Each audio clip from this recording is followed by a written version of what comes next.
étrange. Oui, on le qualifie d'étrange. Et donc, notre question du jour a un peu rapport avec ça, évidemment. Donc, racontez-nous votre pire cauchemar. Là, quelque chose de racontable, là, quand même. Là. Et si vous n'avez pas de cauchemar, vous dans la vie, bien, votre plus beau rêve, OK? On est super positif ici, Au-delà du clip. Il n'y a pas juste du négatif dans la vie, il y a du positif. Et une fille positive, Evelyne Audet. Ah oui, OK. Ben, tu dégages le positif, ah, oui? toi? Oui, je pense que oui. Oui, trop même des fois. Là, le verre d'eau est tout le temps trop plein. Non, là. on ne peut pas être trop positif. Oui, mon chum il dit que oui des fois. Il dit vraiment intense, là, calme-toi. Non, mais aujourd'hui, je te veux super intense OK. parce que tu nous parles d'un sujet intense. Oui, je suis intense. J'ai mangé beaucoup de sucre parce que tu peux le dire aux gens à la maison. Ta grand-maman est ici en studio, puis elle nous a amené du sucre à crème, puis j'en ai mangé 4. J'ai un petit boost d'énergie. C'est pour ça qu'il en reste plus. OK. Parlons d'éclipse. Veux-tu de l'eau? Je t'arrête pas pire, c'est correct. Parfait. On parle d'éclipse. Oui, on va définir c'est quoi tout d'abord une éclipse. C'est l'occultation d'une source de lumière par un objet physique, OK? Donc, si on parle d'un point de vue astronomique de la Terre, on a des éclipses lunaires et des éclipses solaires. Ouais. L'éclipse lunaire, donc la disparition de la Lune, c'est quand la Terre se retrouve entre le Soleil et la Lune. OK. Puis c'est un peu difficile à s'imaginer parce que surtout, l'éclipse solaire, ça devient l'inverse. C'est quand la Lune se retrouve entre le Soleil et la Terre. Donc, tout ça, ça devient mêlant un petit peu, OK? Ouais. Mais les éclipses solaires, c'est ce qu'il y a le plus beau, c'est ce qu'il y a le plus captivant à regarder. Regarde ça à l'écran. Ça se fait... il y en a, là, ça va, mettons, de 1 à 3, 4, 5 minutes des fois, ça dépend. Et il y a des partiels et des totales. Ça le dit, hein, la totale, c'est que le Soleil va disparaître au complet. Ouais. Le partiel, c'est que la Lune va passer devant, mais il va rester des rayons du Soleil. OK. Et les éclipses solaires, elles sont plus nombreuses que les lunaires, mais c'est quand même un phénomène vraiment rare. Tu vois, dans les années 1900, donc au 20e siècle, il y en a eu en tout et partout 228. OK. Et puis, depuis le 21e siècle, donc depuis l'an 2000, on est en 2015, il y en a eu 30 sur 15 ans. Donc, il y en a à peu près 2 par année. Sauf que ça, c'est partout au monde. Tu sais, donc, s'il y a une éclipse solaire, ça se peut que nous, ici, en Amérique du Nord, on la voit pas, mais qu'en Océanie, ils la voient. Tu sais, donc, ça dépend. C'est 2 au total. Nous, en Amérique du Nord, la date à retenir, c'est le 21 août 2017. C'est la prochaine qu'on va pouvoir voir. C'est ça dans mon agenda. Tu mets ça dans ton agenda, Marie-Ève, t'es prête? 21 août 2017. On va la voir. Il y en a une qui s'en vient le 20 mars prochain, mais on la verra pas. Norvège, pôle Nord, l'Atlantique va la voir, mais pas nous autres. Donc, nous, c'est 21 août 2017. Elle va être visible partout en Amérique du Nord. Alors, tu peux mettre ça à ton agenda ou pas. Mais c'est inscrit dans ma tête.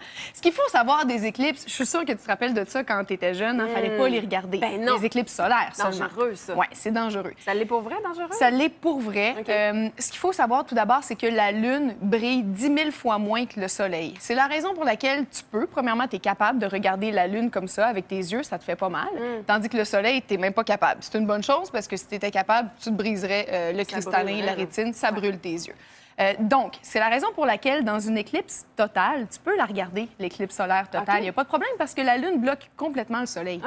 Dans le cas de l'éclipse partielle, c'est là où tu peux pas la regarder parce qu'il reste des rayons du Soleil. Et c'est insidieux parce que ça diminue la force de ces rayons-là à cause que la Lune est devant. Donc, on est capable de regarder. Tu es capable de regarder, mais ça brise quand même tes yeux. Alors, faut pas que tu regardes. C'est ça qui est complexe un peu. Puis, il faut dire ça aux enfants aussi quand ils sont jeunes. Parce qu'eux, particulièrement, ils ont le cristallin moins bien formé, plus transparent. Alors, c'est encore plus dangereux pour eux. Et c'est là où il faut essayer de leur dire, tu le sens pas là, que c'est dangereux, mais je te le dis, fais-le pas. Puis, en tout cas, moi, quand j'étais jeune, si on me disait, regarde pas dans la boîte, je regardais dans la boîte, évidemment.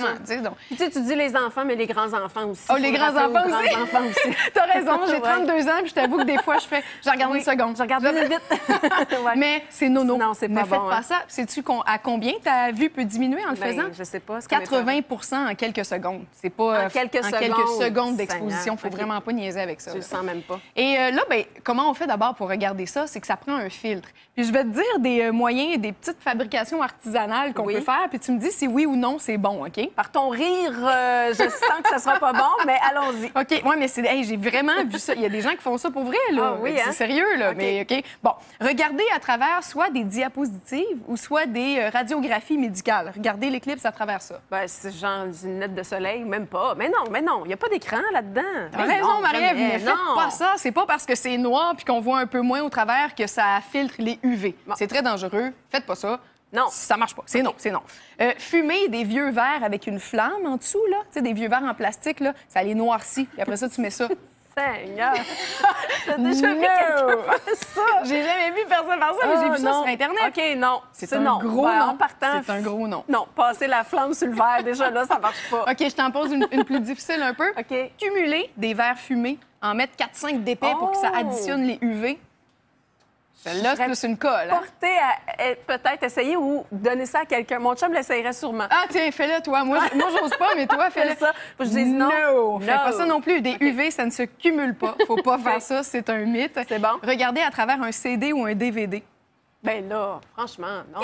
Ris pas de moi, mais Marie-Ève. non. Ce sont des vraies choses que j'ai vues sur Internet. Faut pas faire ça. Non, t'as raison, faut pas faire ça. Non. Autrement dit, toutes ces niaiseries-là, faites pas ça, ça vaut pas la peine. OK, il y en a une qui est un petit peu moins niaiseuse que les autres, c'est de faire une réflexion dans l'eau.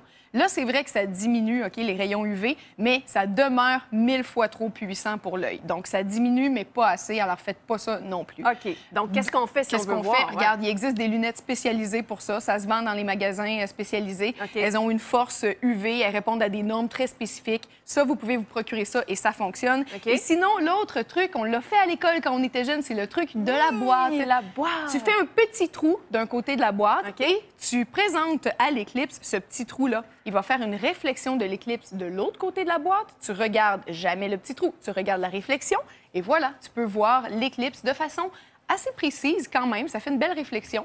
Et puis, tu ne causes aucun dommage à tes yeux. On rentrait notre tête comme ça dans la boîte? Mais t'es pas obligé de rentrer. C'est parce que ça, c'est une boîte à chaussures. Alors, c'est comme l'idéal parce qu'elle a la bonne profondeur. Tu regardes là. Ouais. Mais tu peux prendre n'importe quelle boîte, la pointer puis regarder en bas. Okay. Tu peux faire ce que tu veux, en fait. Okay. En autant que tu regardes pas les petits trous. Parfait. Ah, ben merci, Evelyne. Ça me rassure de savoir que j'ai fait ça quand j'étais jeune. Et que je pas suis regardé encore dans un correct. CD? Non, j'ai jamais regardé dans un CD. J'ai fait le truc de la boîte et ça fonctionne. Génial. Après la pause, on poursuit avec toi. On regarde des photos puis on fait « Oh! C'est beau! Des phénomènes extraordinaires. » Restez là. Aujourd'hui, à Delà du clip, c'est Turn on Eclipse of the Heart de Bonnie Tyler qui est à l'honneur. On a parlé d'éclipse avec Evelyne et là, qu'on vous a envoyé à la pause avec, je sais où vous vous demandez, mais qu'est-ce qu'Evelyne va nous présenter avec ses hauts et ses wow, des phénomènes extraordinaires. Oui, mais ils sont beaux pour vrai, ces phénomènes-là. J'imagine. Parfois, tout le temps intriguants, parfois un petit peu épeurants. Tu vas voir, le premier, il est fascinant, mais je te dis, il est un peu épeurant. Okay. Ça s'appelle le nuage Undulatus asperatus. OK. C'est mon latin qui ressort. On l'appelle aussi l'effet de Foehn. L'effet de Foehn, en fait, c'est un gros nuage condensé qui est créé par la rencontre de la circulation atmosphérique et du relief. Autrement dit, ça se passe souvent au-dessus des montagnes. Et ce qui est impressionnant, c'est que la ville qui est la plus près de ce phénomène-là va voir sa température varier de 30 degrés en quelques heures seulement. Alors, il peut se mettre à faire très, très chaud tout à coup ou vraiment froid. Ça change du tout au tout. C'est un nuage qui est un petit peu dangereux. Premièrement, les alpinistes le redoutent beaucoup parce que quand ils sont en pleine ascension puis que ça débarque, ils ne voient plus rien, aucune visibilité. Alors, les alpinistes et les gens de plein air les détestent. Et il y a une université de Munich qui a trouvé qu'il y avait 10 de plus d'accidents et de suicides quand il y avait l'effet de Foehn. Donc, c'est un effet quand même qui a une certaine portée. Mais c'est impressionnant à voir.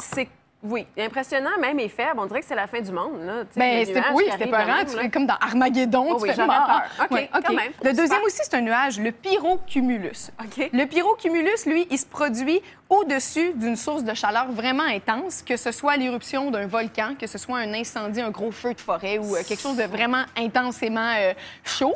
Alors, ça fait ça. Bien là, c'est donc bien épeurant. C'est vraiment épeurant. Ça, c'est encore plus Armageddon, là. Ça fait un gros trou au-dessus de nous. J'aime que tu fais des bruits à chaque fois aussi. C'est important.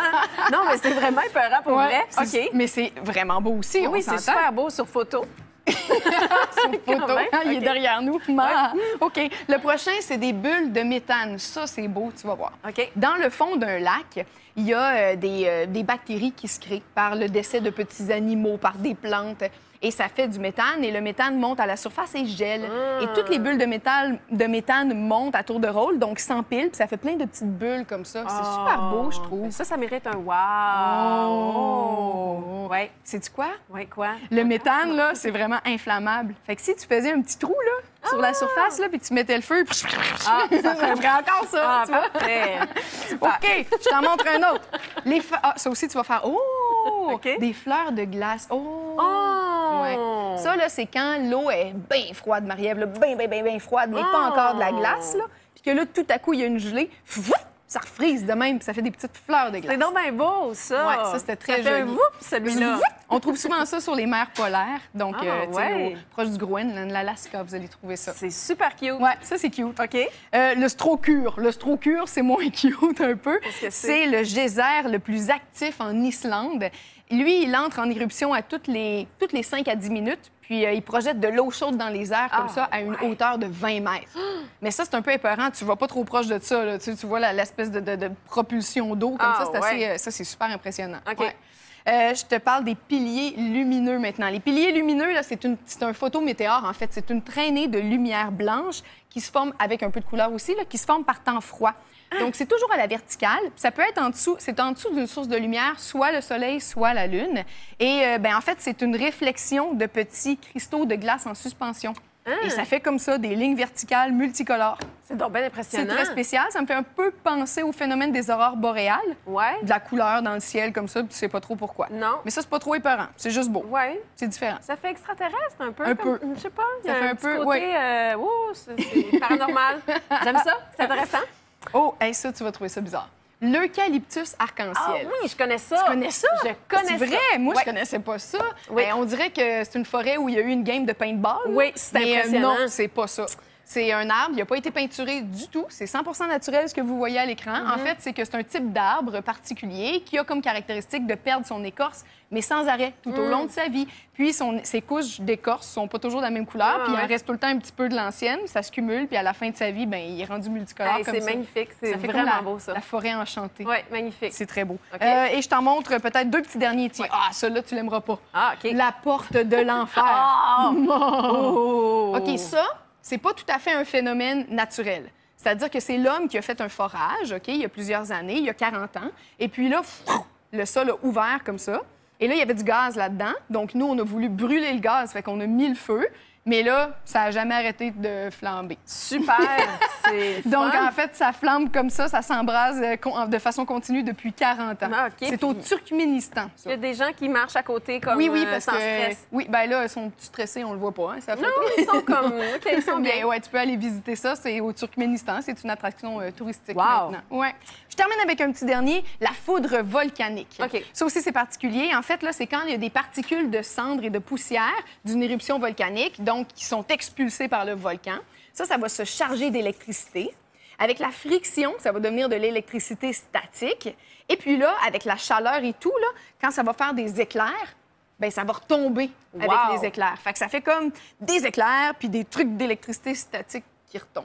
Assez impressionnant. Je suis une vraie scientifique. Ah non, tu vois puis, comment je t'es vulgarise. tellement passionnée par ça aussi. Là, le sucre te fait bien. Parce qu'on rappelle qu'elle a dévoré la boîte de sucre à crème que ma grand-maman m'a apportée aujourd'hui. Voilà. Merci Evelyne Audet pour Merci cette à toi, chronique. Marie-Ève. Toujours super intéressant avec toi. Restez là après la pause. Une colombe est partie en voyage avec Émilie Janvier. Restez là.